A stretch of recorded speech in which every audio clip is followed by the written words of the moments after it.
प्यारे दर्शकों नमस्कार। तारीख आज 4 मार्च 2025 दिन मंगलवार, हिंदी तिथि फाल्गुन माह शुक्ल पक्ष पंचमी। आइए नजर डालते हैं हमारे प्यारे राज्य हरियाणा की तमाम बड़ी खबरों पर।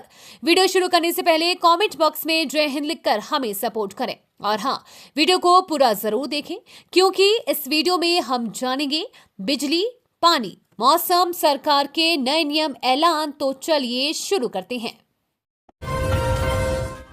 हरियाणा में बेटी के जन्म पर राशि की समय सीमा बढ़ी, अब करना होगा इतना इंतजार। हरियाणा में गरीब परिवारों को बेटी के जन्म पर मिलने वाली आर्थिक मदद के लिए अब पहले से भी दोगुना इंतजार करना होगा। सरकार की आपकी बेटी हमारी बेटी योजना के तहत बेटी के जन्म पर 21,000 रुपए LIC में निवेश किए जाते हैं। ये निवेश की हुई राशि बेटी के 18 साल पूरे होने के बाद मिलती है। इस राशि से पहले जारी करने की समय सीमा 30 दिन थी, जिसे अब बढ़ाकर 60 दिन कर दिया गया है। पहले 30 दिन में राशि न मिलने पर सीनियर अधिकारी से शिकायत की जा सकती थी, अब 60 दिन पूरे होने के बाद ही की जा सकेगी। इस राशि को मिलने में अब दोगुना समय लग सकता है। हरियाणा में किसानों को राहत, ओलावृष्टि से प्रभावित इन फार्मर्स को भी मिलेगा मुआवजा। हरियाणा सरकार ने किसानों को बड़ी राहत दी है। मुख्यमंत्री नायब सिंह सैनी ने कहा कि जिन किसानों की फसल बेमौसमी बरसात और ओलावृष्टि की वजह से खराब हुई है, उन्हें मुआवजा दिया जाएगा। इसके साथ ही सैनी ने ऐलान किया है कि उन किसानों को भी फसल के नुकसान का मुआवजा दिया जाएगा जिन्होंने प्रधानमंत्री फसल बीमा योजना के तहत अपनी फसलों का बीमा नहीं करवा रखा है। बता दें कि सीएम नायब सिंह सैनी ने ऐसे गैर पंजीकृत किसानों को एक क्षतिपूर्ति पोर्टल पर ओलावृष्टि से हुए नुकसान का ब्यौरा दर्ज कराने के लिए कहा है, ताकि कृषि विभाग के अधिकारी मौके पर पहुंचकर वास्तविक नुकसान का सही ढंग से आकलन कर सके और इसकी रिपोर्ट सरकार के पास जमा करा सके। वैसे तो फसलों की बीमा कराने वाले किसानों को बीमा कंपनियों की ओर से नुकसान का मुआवजा देने का प्रावधान है। हरियाणा में खोले जाएंगे 4 नए पॉलिटेक्निकल कॉलेज, सीएम सैनी के क्षेत्र में भी होगा शुरू।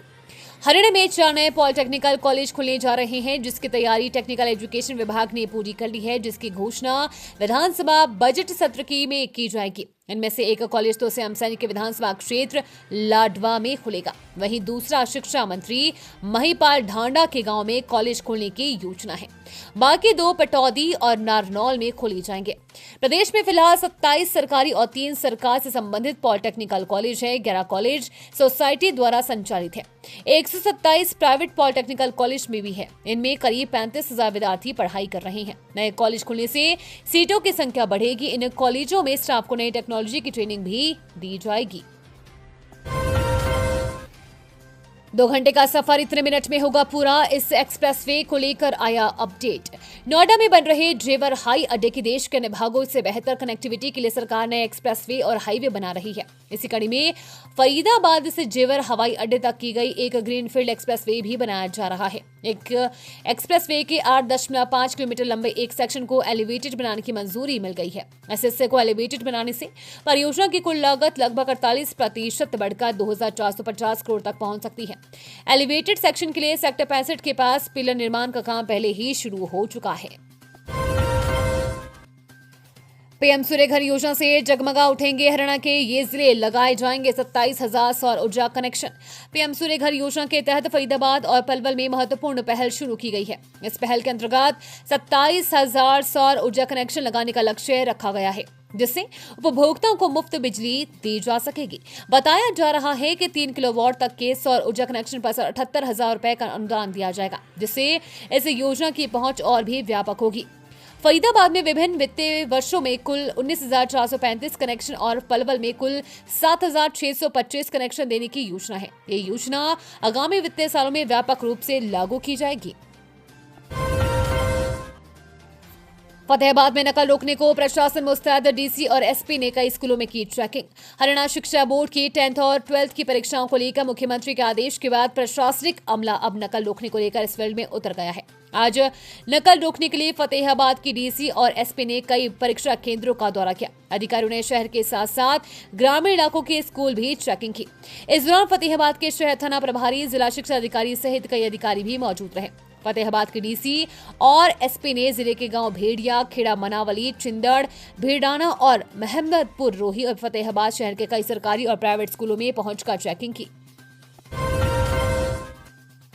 हरियाणा में बस अड्डों को बनाया जाएगा हाईटेक, लोगों को मिलेंगी बड़ी सुविधाएं। हरियाणा में बस अड्डों को हाईटेक बनाने की तैयारी शुरू हो गई है। ऐसा माना जा रहा है कि हरियाणा के आने वाले बजट सत्र में इसकी घोषणा हो सकती है। खबरों के मुताबिक बस अड्डों को आधुनिक किया जाएगा। परिवहन मंत्री अनिल विज ने बताया कि हरियाणा रोडवेज बसों के ट्रैकिंग के लिए ऐप बनाने पर काम शुरू हो चुका है। इससे यात्रियों को बस को ट्रैक करने में आसानी होगी। इससे बसों की सही स्थिति पता चल सकेगी, जिससे यात्रियों को सुविधा होगी। इस साल सभी बस अड्डों को आधुनिक बनाना, साफ सफाई, खाने पीने के सामान की क्वालिटी सुधारना है। वहीं विज का कहना है कि कुछ आरक्षित बसों को भी लॉन्च करेंगे, जिसमें मोबाइल ऐप के माध्यम से लोग रिजर्वेशन करा सकेंगे। इससे बसों की यात्रा पूरी जानकारी ले सकेंगे। हरियाणा के पहले कम्युनिटी रिजर्व एरिया को मंजूरी। हिसार के गांव चौधरीवाली में 150 एकड़ में बनेगा। पंचायत के प्रस्ताव पर सरकार की मुहर।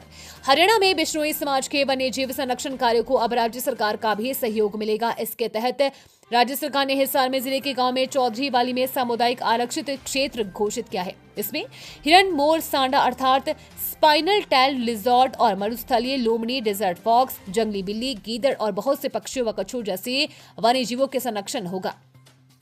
वन्य जीव संरक्षण की मांग वाला प्रस्ताव ग्राम पंचायत कुलदीप डेलू की अध्यक्षता में आयोजित बैठक में पारित करके सरकार को भेजा गया था। गांव की गौशाला के पास यह सामुदायिक रिजर्व 150 एकड़ भूमि में फैला हुआ है और इसका उद्देश्य क्षेत्रीय जैव विविधता को संरक्षित करना और वन्य जीवों के प्राकृतिक आवास को सुरक्षित करना है। हरियाणा में नई कांग्रेस खड़ी करने की तैयारी। भूपेंद्र सिंह हुड्डा के भविष्य पर कयास, बुलाई मीटिंग। हरियाणा विधानसभा चुनाव के नतीजे आए, 4 महीने बीते चुके हैं। भाजपा के पूर्ण बहुमत वाली सरकार ने इस दौरान कई अहम फैसले लिए हैं, लेकिन कांग्रेस ने हार की समीक्षा तक नहीं की है। यही नहीं, नेता विपक्ष का चुनाव भी कांग्रेस की ओर से अब तक नहीं किया गया है। भूपेंद्र सिंह हुड्डा नेता विपक्ष के लिए दावेदारी में है और हार के बाद भी विधायकों की मीटिंग बुलाकर दिल्ली में ही शक्ति प्रदर्शन कर चुके हैं। इस बीच अब कांग्रेस नींद से जागी है और मीटिंग बुलाई है। 6 मार्च को दिल्ली में नए प्रभारी महासचिव बने बीके हरिप्रसाद ने बैठक बुलाई है और इसमें सभी मसलों पर मंथन हो सकता है। वहीं भूपेंद्र सिंह हुड्डा को लेकर भी कयास लगाने लगे हैं कि आखिर उनका भविष्य क्या होगा। अब तो कांग्रेस हाईकमान ने भूपेंद्र हुड्डा को ही आगे बढ़ाने का संकेत नहीं दिया है। माना जा रहा है कि संगठन से लेकर नेता विपक्ष तक नया होगा। सोशल मीडिया पर दोस्ती चुनने से बांधे हाथ, फिर वायर से घोंटा गला। 36 घंटे में सचिन ने उगले सारे राज। हरियाणा के रोहतक में कांग्रेस कार्यकर्ता हिमानी नरवाल की हत्या मामले में पुलिस को बड़ी सफलता हाथ लगी है। पुलिस ने मुख्य हत्या आरोपी को दिल्ली से गिरफ्तार कर लिया है। पुलिस पूछताछ में सचिन ने कई सनसनीखेज खुलासे किए हैं। सचिन के अपराध कबूल करते ही हत्या की पूरी कहानी सामने आ गई है। हरियाणा पुलिस ने 36 घंटे के अंदर मामले का खुलासा कर दिया। पुलिस ने प्रेस कॉन्फ्रेंस कर बताया कि विजयनगर स्थित घर पर हिमानी अकेली रहती थी। हिमानी का परिवार दिल्ली में रहता है। हरियाणा में इस राज्य से सप्लाई की जा रही थी एमटीपी किट। स्वास्थ्य विभाग की टीम ने यूं किया खुलासा।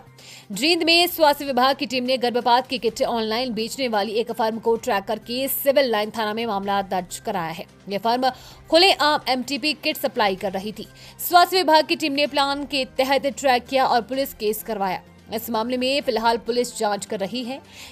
जींद नागरिक अस्पताल डॉक्टर पालीराम कटारिया ने बताया कि स्वास्थ्य विभाग की टीम को एमटीपी किट के ऑनलाइन बिक्री के बारे में जानकारी मिली थी, जिसमें बताया गया कि यूनिक मार्केट इन वेबसाइट से बिना किसी डॉक्टर के परामर्श से किसी भी व्यक्ति को गर्भपात की दवाइयों से भेजी जा रही है। इस पर सिविल सर्जन की तरफ से एक टीम का गठन किया गया। टीम ने वेबसाइट से एमटीपी किट का ऑर्डर किया। इसकी पेमेंट भी ऑनलाइन की गई।